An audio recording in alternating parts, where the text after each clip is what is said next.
Paid मौजूद है। Stock closing है 31 दिसंबर का। डेटर क्लोजिंग मौजूद है क्वेश्चन के अंदर 22,500 रुपये के। तो चलते हैं सोल्यूशन की जानब। सबसे पहले आप लिखेंगे लाला मूसा ब्रांच अकाउंट 6 मंथ एंडिंग 31 दिसंबर 2010 कि ये जो आपका ईयर ख़त्म हो रहा है वो 31 दिसंबर 2010 को या 2001 को ख़त्म हो रहा है। जो भी आपकी बुक के ऊपर ईयर है आप वो मेंशन करेंगे। तो ओपनिंग डेट के मुताबिक जो हमारा बैलेंस है वो ओपनिंग स्टॉक है क्वेश्चन के अंदर मौजूद है 12,500 का, ये आप डेबिट साइड पे लिखेंगे। उसके बाद डेटर्स हैं 12,000 के, वो आपने डेबिट साइड पे मेंशन करने हैं। तो देखिए सबसे पहले स्टॉक और डेटर दोनों चीज़ें मौजूद हैं। गुड्स एंड टू ब्रांच है हमारे पास सवाल पे 40,000 की। लेस रिटर्न आप चाहें तो यहीं पे लेस कर सकते हैं। अगर आप इनको अलग मेंशन करना चाहते हैं तो 40,000 डेबिट में लिखें और 2400 रुपया क्रेडिट में। जिस तरीके से यहाँ क्वेश्चन सॉल्व है उसमें देखते हैं गुड्स एंड टू ब्रांच 40,000 की हैं जिसमें से 2400 की रिटर्न हुई, बकाया पैसे हमारे पास बचते हैं गुड्स एंड टू ब्रांच के 37,600 रुपया। तो आपने क्रेडिट साइड पे सबसे आखिर में देखें गुड्स एंड टू ब्रांच 37,600 पे 25/125 आपने रिज़र्व कैलकुलेट कर लिया है। उसके बाद है पैसे जो हेड ऑफिस ने भेजे हैं ब्रांच को ख़र्चों के लिए, उस पर रेंट रेट है, वेजेस हैं और इंश्योरेंस के पैसे मौजूद हैं। इंश्योरेंस देखें यहाँ 500 की है ना, तो आप जो प्रीपेड इंश्योरेंस है वो क्रेडिट साइड पे मेंशन करेंगे। प्रीपेड इसमें 3 माह की है, तो इसके मिड में लास्ट आप देखेंगे प्रीपेड इंश्योरेंस 500 का 3/12 कैलकुलेट करेंगे तो प्रीपेड आती है 125 जो आप क्रेडिट में मेंशन करेंगे। यहाँ फिर इसको सॉल्व करने के दो तरीके हैं। आप चाहें तो ये 125 रुपया डेबिट साइड पे अपनी इस अमाउंट में से 500 में से लेस करके भी आप आउटर में लिख सकते हैं। उसके बाद ये स्टॉक रिज़र्व है, ये अभी मैं आपको बताती हूँ किस पे उसने कैलकुलेट किया है। आप अगर यहाँ देखें तो बैंक अकाउंट में पैसा मौजूद है आपका, डेटर्स हैं 29,500 के। जो पैसा बैंक अकाउंट के थ्रू ब्रांच ने हेड ऑफिस को सेंड किया है उसमें डेटर्स के कुछ पैसे हैं, कुछ पैसे हेड ऑफिस को डायरेक्टली मिले हैं वो मौजूद हैं। फिर क्लोजिंग बैलेंसेस है, स्टॉक क्लोजिंग 15,000 का, डेटर क्लोजिंग 22,500 के। प्रीपेड इंश्योरेंस कौन सी, देखिए इंश्योरेंस को। अस्सलाम वालेकुम स्टूडेंट्स, हमारा आज का क्वेश्चन है question number 8 of branch account. Subject है एडवांस अकाउंटिंग। तो सबसे पहले हम क्वेश्चन रीड करते हैं। Head office in Kohat has a branch in Lala Musa, मतलब कि हमारा in the book of head office आएगा, ब्रांच का नेम आप यूज़ करेंगे लाला मूसा।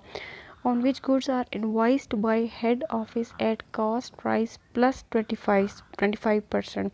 कॉस्ट प्राइस यानी असल कीमत के साथ हेड ऑफिस 25% का अपना रिज़र्व रखता है, उसके बाद चीज़ें जो है वो ब्रांच को सेंड करता है। From the following particular show how the branch account will appear in the head office book. Entries are to be made at invoice price. वो कहते हैं कि आपने एंट्रीज जो है वो इनवाइस प्राइस पे ही रखनी है। अपना डाटा जो ब्रांच का लेजर बनाएंगे उसके अंदर इनवाइस प्राइस को यूज़ करना है। लेकिन आप जैसा कि पिछले क्वेश्चन के अंदर अटैम्प्ट कर चुके हैं, आपने रिज़र्व कैलकुलेट करना है ताकि आप अपने असल प्रॉफिट तक पहुंच सकें। तो उसका तरीका क्या है, कॉस्ट प्राइस प्लस यानी 100 प्लस 25, तो आप 25 डिवाइडेड बाय 125 के हिसाब से रिज़र्व कैलकुलेट कर लेंगे चार चीज़ों के ऊपर, जो हमारी ओपनिंग स्टॉक, क्लोजिंग स्टॉक और साथ में एक पॉइंट आपका गुड्स एंड टू ब्रांच और goods return to head office की चीज़ें आएंगी, उस पर आपने रिज़र्व कैलकुलेट करना होगा। तो ओपनिंग स्टॉक मौजूद है क्वेश्चन में, ओपनिंग डेटर्स हैं, गुड्स इनवाइस फ्रॉम कोहाट है, मतलब जो चीज़ें कोहाट से हेड ऑफिस से लाला मूसा भेजी गई हैं वो गुड्स इनवाइस फ्रॉम कोहाट के नाम से मौजूद हैं क्वेश्चन के अंदर। रिमिटेंस टू कोहार्ट, जो पैसे कोहार्ट को भेजे गए हैं उसमें कैश सेल्स हैं, यानी हेड ऑफिस की तरफ कैश सेल्स के पैसे भेजे गए हैं और कैश रिसीव फ्रॉम डेटर दोनों चीज़ें हेड ऑफिस को भेजी गई हैं। Cash paid by branch debtor direct to head office, ये भी वो पैसा है जो कि हेड ऑफिस में सेंड कर दिया गया है। Good return to head office, head office ने जो चीज़ें वापस वसूल की हैं, यानी ब्रांच ने जो चीज़ें हेड ऑफिस को भेजी हैं उनकी अमाउंट मेंशन करेंगे। चेक रिसीव फ्रॉम कोहार्ट, ये खर्चे रिसीव किए हैं आपने कोहार्ट से। और इंश्योरेंस है, इंश्योरेंस अप टू 31/3/2011। तो ऊपर अगर आप ओपनिंग स्टॉक देखते हैं तो 1 जनवरी का है, नीचे अगर आप क्लोजिंग स्टॉक देखते हैं तो 31 दिसंबर का है। इट्स मीन्स कि ये जो इंश्योरेंस है वो 3 माह की प्रीपेड मौजूद है। स्टॉक क्लोजिंग है 31 दिसंबर का, डेटर क्लोजिंग मौजूद है क्वेश्चन के अंदर 22,500 रुपये के। तो चलते हैं सोल्यूशन की जानब। सबसे पहले आप लिखेंगे लाला मूसा ब्रांच अकाउंट 6 मंथ एंडिंग 31 दिसंबर 2010, कि ये जो आपका ईयर ख़त्म हो रहा है वो 31 दिसंबर 2010 को, ये 2001 को ख़त्म हो रहा है। जो भी आपकी बुक के ऊपर ईयर है आप वो मेंशन करेंगे। तो ओपनिंग डेट के मुताबिक जो हमारा बैलेंस है वो ओपनिंग स्टॉक है क्वेश्चन के अंदर मौजूद है 12,500 का, ये आप डेबिट साइड पे लिखेंगे। उसके बाद डेटर्स हैं 12,000 के, वो आपने डेबिट साइड पे मेंशन करने हैं। तो देखिए सबसे पहले स्टॉक और डेटर दोनों चीज़ें मौजूद हैं। Goods and to branch, goods and to branch है हमारे पास सवाल पे 40,000 की। लेस रिटर्न आप चाहें तो यहीं पे लेस कर सकते हैं, अगर आप इनको अलग मेंशन करना चाहते हैं तो 40,000 डेबिट में लिखें और 2400 रुपया क्रेडिट में। जिस तरीके से यहाँ क्वेश्चन सॉल्व है उसमें देखते हैं गुड्स एंड टू ब्रांच 40,000 की हैं, जिसमें से 2400 की रिटर्न हुई, बकाया पैसे हमारे पास बचते हैं गुड्स एंड टू ब्रांच के 37,600 रुपया। तो आपने क्रेडिट साइड पे सबसे आखिर में देखें गुड्स एंड टू ब्रांच 37,600 पे 25/125 आपने रिज़र्व कैलकुलेट कर लिया है। उसके बाद है पैसे जो हेड ऑफिस ने भेजे हैं ब्रांच को ख़र्चों के लिए, उसमें रेंट रेट है, वेजेस हैं और इंश्योरेंस के पैसे मौजूद हैं। इंश्योरेंस देखें यहाँ 500 की है ना, तो आप जो प्रीपेड इंश्योरेंस है वो क्रेडिट साइड पे मेंशन करेंगे। प्रीपेड इसमें 3 माह की है, तो इसके मिड में लास्ट आप देखेंगे प्रीपेड इंश्योरेंस 500 का 3/12 कैलकुलेट करेंगे तो प्रीपेड आती है 125, जो आप क्रेडिट में मेंशन करेंगे। यहाँ फिर इसको सॉल्व करने के 2 तरीके हैं, आप चाहें तो ये 125 रुपया डेबिट साइड पे अपनी इस अमाउंट में से 500 में से लेस करके भी आप आउटर में लिख सकते हैं। उसके बाद ये स्टॉक रिज़र्व है, ये अभी मैं आपको बताती हूँ किस पे उसने कैलकुलेट किया है। आप अगर यहाँ देखें तो बैंक अकाउंट में पैसा मौजूद है आपका, डेटर्स हैं 29,500 के, जो पैसा बैंक अकाउंट के थ्रू ब्रांच ने हेड ऑफिस को सेंड किया है उसमें डेटर्स के कुछ पैसे हैं, कुछ पैसे हेड ऑफिस को डायरेक्टली मिले हैं वो मौजूद हैं। फिर क्लोजिंग बैलेंसेस है, स्टॉक क्लोजिंग 15,000 का, डेटर क्लोजिंग 22,500 के। प्रीपेड इंश्योरेंस, प्रीपेड इंश्योरेंस कौन सी, लेकिन इंश्योरेंस क्वेश्चन में उसने दी है टोटल 500 की, लेकिन जो प्रीपेड है वो 3/12 3 महीने की इसके अंदर प्रीपेड मौजूद है, तो वो आपने डिडक्ट कर लेनी है, अलग कर लेनी है, वो 125 रुपये बनेंगे। ये जो स्टॉक रिजर्व है देखिए ये ओपनिंग स्टॉक था क्वेश्चन के अंदर 12,500 का, तो उसने ओपनिंग स्टॉक 12,500 का रिज़र्व कैलकुलेट कर लिए, 25/125 करेंगे तो भी यही है। और अगर आप इसको 25/125 जो है इसको मज़ीद आप डिवाइड कर लें तो ये फिर 1/5 की रेशो पे चला जाता है। अगर आप डायरेक्ट 25/125 ट्रीट करें तो भी ये सही है।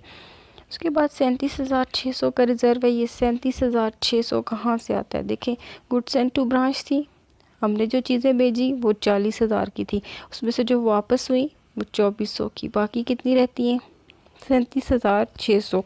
तो आपने इन 37,600 पे रिज़र्व निकाल लेना है जो कि 25/125 के हिसाब से 7,520 रुपये आता है।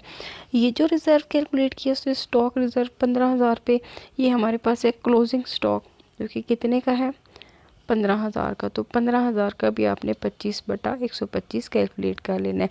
अब आपने करना क्या है कि अपनी सारी क्रेडिट साइड जमा करनी है, और अमाउंट्स को टोटल करेंगे तो ये आता है 94645। उसमें से आपने अपनी सारी डेबिट की अमाउंट को लेस करना है, तो रिमेनिंग आपके पास जो अमाउंट आती है वो जनरल प्रॉफिट एंड लॉस की 15,045 रुपये बनती है, जो कि आपका एक्चुअली क्या है, प्रॉफिट है। Thank you so much students. तो हमारा आज का क्वेश्चन था, उम्मीद है आपको समझ आ गई होगी। अल्लाह हाफिज़। डेटर्स हैं 29,500 के, जो पैसा बैंक अकाउंट के थ्रू ब्रांच ने हेड ऑफिस को सेंड किया है, इसमें डेटर्स के कुछ पैसे हैं, कुछ पैसे हेड ऑफिस को डायरेक्टली मिले हैं, वो मौजूद हैं। फिर क्लोजिंग बैलेंसेस है, स्टॉक क्लोजिंग 15,000 का, डेटर क्लोजिंग 22,500 के, प्रीपेड इंश्योरेंस कौन सी, देखिए इंश्योरेंस क्वेश्चन में उसने दी है टोटल 500 की, लेकिन जो प्रीपेड है वो 3/12 3 महीने की इसके अंदर प्रीपेड मौजूद है, तो वो आपने डिडक्ट कर लेनी है, अलग कर लेनी है, वो 125 रुपये बनेंगे। ये जो स्टॉक रिजर्व है, देखिए ये ओपनिंग स्टॉक था क्वेश्चन के अंदर 12,500 का, तो उसने ओपनिंग स्टॉक 12,500 का रिजर्व कैलकुलेट कर लिए, 25/125 करेंगे तो भी यही है। और अगर आप इसको 25/125 जो है इसको मज़ीद आप डिवाइड कर लें तो ये फिर 1/5 की रेशो पे चला जाता है। अगर आप डायरेक्ट 25/125 ट्रीट करें तो भी ये सही है। उसके बाद 37,600 का रिज़र्व है। ये 37,600 कहाँ से आता है, देखें गुड्स एंड टू ब्रांच थी, हमने जो चीज़ें भेजी वो 40,000 की थी, उसमें से जो वापस हुई वो 2400 की, बाकी कितनी रहती हैं 37,600। तो आपने इन 37,600 पे रिज़र्व निकाल लेना है, जो कि 25/125 के हिसाब से 7,520 रुपये आता है। ये जो रिज़र्व कैलकुलेट किया उसने स्टॉक रिज़र्व 15,000 पे, ये हमारे पास है क्लोजिंग स्टॉक, जो कि कितने का है 15,000 का, तो 15,000 का भी आपने 25/125 कैलकुलेट कर लेना है। अब आपने करना क्या है कि अपनी सारी क्रेडिट साइड जमा करनी है, और अमाउंट्स को टोटल करेंगे तो ये आता है 94645। उसमें से आपने अपनी सारी डेबिट की अमाउंट को लेस करना है, तो रिमेनिंग आपके पास जो अमाउंट आती है वो जनरल प्रॉफिट एंड लॉस की 15,045 रुपये बनती है, जो कि आपका एक्चुअली क्या है, प्रॉफिट है। Thank you so much students. तो हमारा आज का क्वेश्चन था, उम्मीद है आपको समझ आ गई होगी। अल्लाह हाफिज़।